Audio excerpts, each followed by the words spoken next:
कक्षा 8 गणित के दक्षता अभ्यास 7 के क्वेश्चन नंबर 4 पर बात करते हैं, जिसमें कह रहा है कि निम्नलिखित समीकरण निकाय को हल कीजिए तथा उत्तर की जांच कीजिए।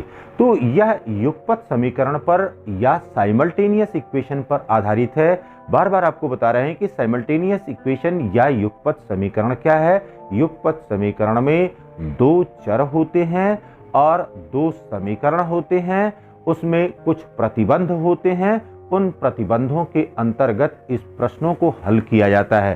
तो यहाँ पर अब क्वेश्चन नंबर 4 में कह रहा है कि 7x - 2y = 1, ये पहला समीकरण है, और दूसरा 3x + 4y = 15, ये दूसरा समीकरण दिया गया है।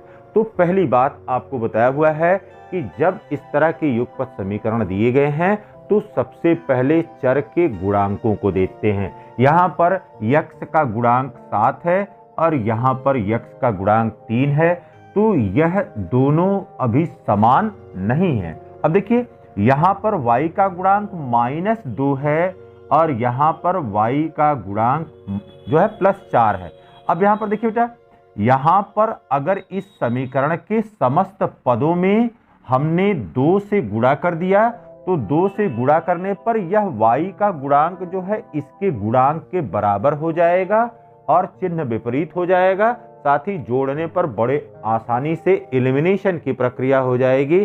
तो जैसे ही एलिमिनेशन की प्रक्रिया हो जाएगी, एक चर में आपको मान प्राप्त हो जाएगा और आसानी से हल कर पाएंगे।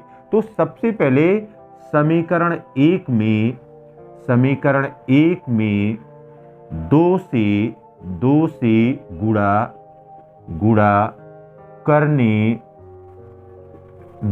गुणा करने पर, अब यहां पर देखिए बेटा, 2 से गुणा कर रहे हैं 7 में, तो ये हो गया 14 और ये हो गया x, 14x हो गया, माइनस यहां पर 2 में गुणा कर रहे हैं 2 का, तो ये हो गया 4 और ये हो गया y, -4y। पर देखिए, 1 में 2 से गुणा करेंगे, ये कितना हो जाएगा? 2 हो जाएगा। और दूसरे समीकरण को वैसे का वैसे ही यहां पर इसके नीचे उतार लेंगे।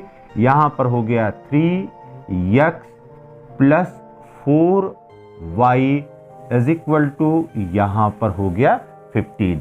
अब आपको बताया हुआ है कि जब चिन्ह विपरीत होते हैं तो विपरीत चिन्ह होने पर यहां पर सीधे जोड़ने की प्रक्रिया होती है। यह जोड़ने पर इन दोनों समीकरणों को हमने जोड़ देना है। तो यहां पर देखिए +4y है और -4y है, तो यह पद यहां पर कट गया और 14x और 3x इसको जोड़ा तो ये हो गया 17x बराबर, और यहां पर 2 है, यहां पर 15 है। इन दोनों को जोड़ने पर भी कितने के बराबर आ गया? 17 के बराबर आ गया। इसलिए x बराबर हो गया 17/17 बराबर हो गया 1। दिस इम्प्लाइज दैट x = कितना हो गया? x = 1 मिल गया। तो ये पहला चर का मान या x का मान हमको यहाँ पर प्राप्त हो गया। पर देखिए, अब क्या करेंगे? किसी समीकरण में, समीकरण 1 में x बराबर 1 यहां पर रखने पर, x बराबर 1 रखने पर, अब देखिए बेटा, यहां पर है 7 गुणे और यह x है, 7 गुणे x - 2y = 1। अब देखिए, ये हो गया 7 गुणे और x बराबर कितना है? 1 माइनस 2 गुणे और y यह बराबर हो गया 1 के। अब देखिए, यहां पर यह हो गया 7 - 2y = यहां पर हो गया 1 के। अब इस 2y को इधर ट्रांसफर कर दीजिए, यह हो गया 7 और 1 को इधर ले आ दीजिए, तो 7 - 1 = हो गया 2y के, और 7 में से 1 गया, कितना हो गया? 6, और ये हो गया 6 बराबर 2y के।